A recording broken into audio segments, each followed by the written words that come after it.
Salut les gars. Bon ben ce matin je suis en route pour aller sur le site où il y a les peintures d'hommes préhistoriques portugais.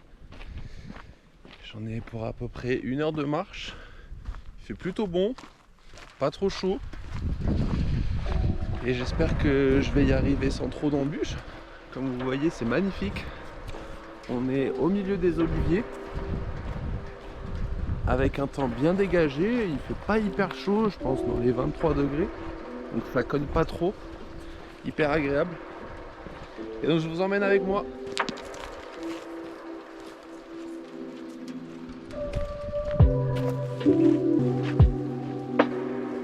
Donc là, normalement, il faut que je continue tout droit.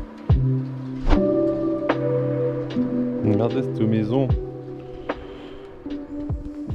toute délabrée, mais les murs tiennent. Bon, il y a un peu de boulot, mais j'adore les murs en pierre comme ça, en pierre sèche. Ouais, aucun ciment quoi. Avec le petit chapeau d'aventurier. Je vais resserrer un peu. Ça fait tout de suite plus sérieux comme ça.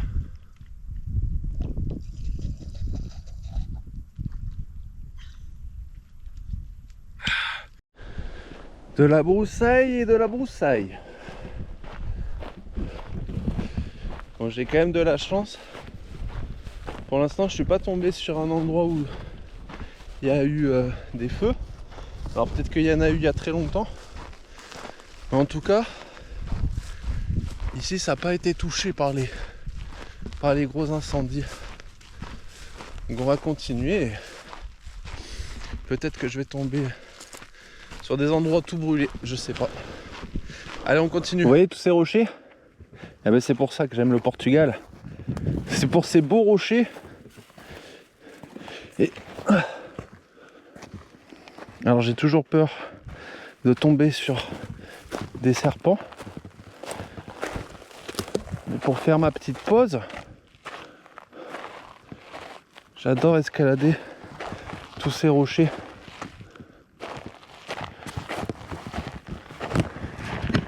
Et attendez, je sors la caméra. À votre avis, comment ça se fait qu'il y a des rochers qui ont été posés comme ça par la nature? Est-ce que c'est fait exprès? Oui. Qui c'est qui est venu poser les rochers comme ça en plein milieu de rien? Il atterrit comment? Comment a atterri ce rocher comme ça? C'est fou ça quand même. On dirait qu'il a été posé par l'homme. Mais quel homme est assez fou pour venir poser des rochers comme ça? Malheureusement les amis, ça je pourrais pas vous expliquer pourquoi c'est comme ça. Les amis. Oh putain. Ouh. Oh la boulette. La méga boulette. J'ai fait tomber mes batteries dans ce putain de trou. Mais non. Mais non. Oh, fait chier. Dans ce putain de trou les gars. Mais comment je vais faire pour la récupérer? Casse les couilles. Fait chier. Oh là là. Bon attendez, je vous reprends.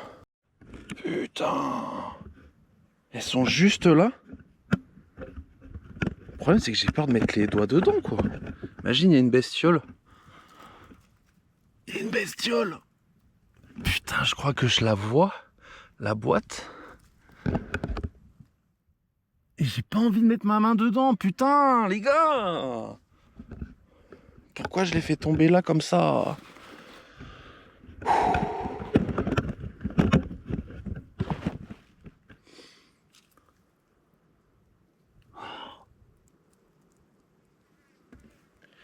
Allez, je croise les doigts pour pas qu'il y ait une bête qui m'attaque. putain.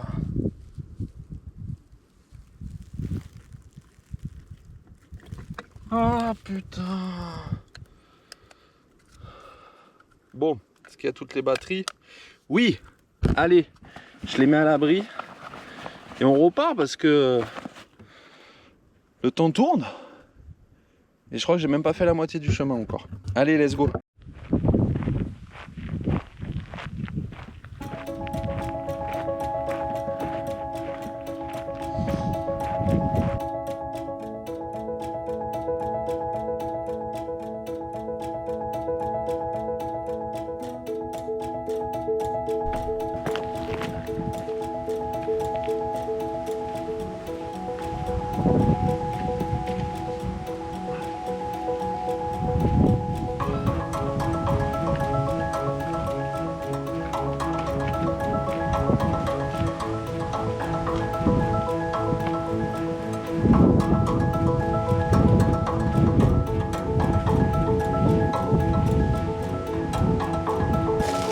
Quand même pas mal de brûlés.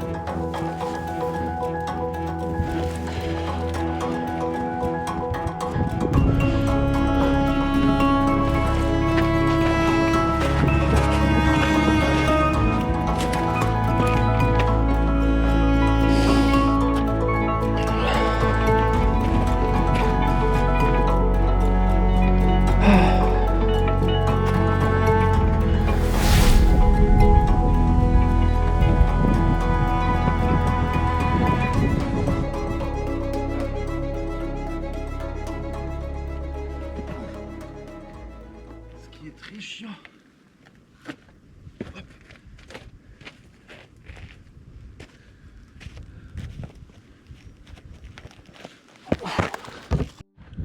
Normalmente, là je suis arrivé à l'indication. On n'est pas très loin des pinturas. Comme ça que ça se dit en portugais. Las pinturas. Vous avez vu, je fais des progrès. Hein.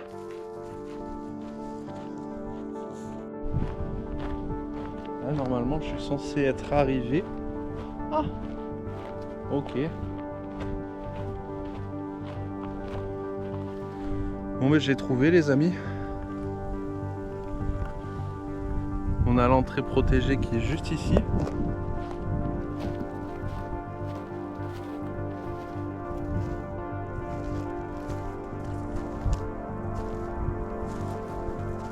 Et donc là on a les indications.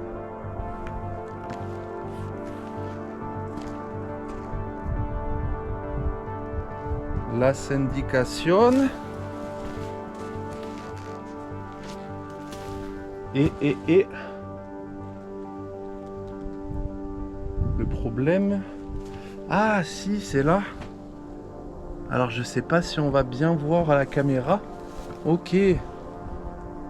Ok, incroyable. Je vais mettre la lumière. Je sais pas si on y verra plus. Ah. Donc c'est pour ça les amis que je suis venu jusqu'ici. Je pensais que j'allais voir un peu mieux que ça, un peu plus. Je pensais pas que c'était aussi petit. Mais bon. Quand même dans un endroit exceptionnel. On voit bien les formes des personnages, mais du coup est-ce que ça serait pas des extraterrestres, hein? On ne sait pas. À mon avis là il y en avait d'autres qui se sont effacés avec le temps. Vous voyez, on voit les pierres rouges. Ouais, on voit plus rien quoi. Peut-être qu'ici il y en avait. Ils ont quand même protégé le lieu, mais il n'y a pas de fenêtre. Enfin, je veux dire, il n'y a pas de porte verrouillée. Ce que je vais faire un coup de traduction. Détecter la langue française. Allez, c'est parti. Putain, mais je peux pas.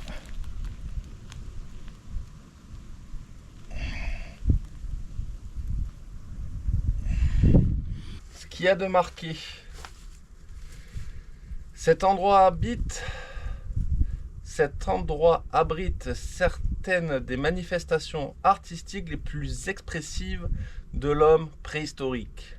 Les motifs peints les plus significatifs se trouvent dans le panneau central, le plus ancien de tous, où l'on peut voir un cerf en bois coupé est une figure humaine armée, probablement une scène de chasse, ainsi qu'une frise composée de figures anthropomorphes, c'est-à-dire humaines, et zoomorphes, c'est-à-dire animales, où se détache un groupe de 3 figures de zoomorphes montrées par un humain, debout, et un anthropomorphe plus grand. Ces motifs témoignent du caractère éminent religieux de ce type d'abri. Les fouilles archéologiques réalisées ici ont permis d'identifier 2 foyers et des vestiges liés à la vie, les communautés néolithiques et chaclothétiques, qui vivent ici, ermites, microlithes, pointe de flèche, éclats, meules, céramiques, etc., qui indiquent une économie basée principalement sur le pastoralisme, mais aussi sur l'agriculture, la chasse et la pêche. Ok. Ah ben c'était plutôt sympa. Si t'as aimé la vidéo, je t'encourage à liker, commenter, partager et je te dis à très vite pour de nouvelles vidéos. Salut, ciao.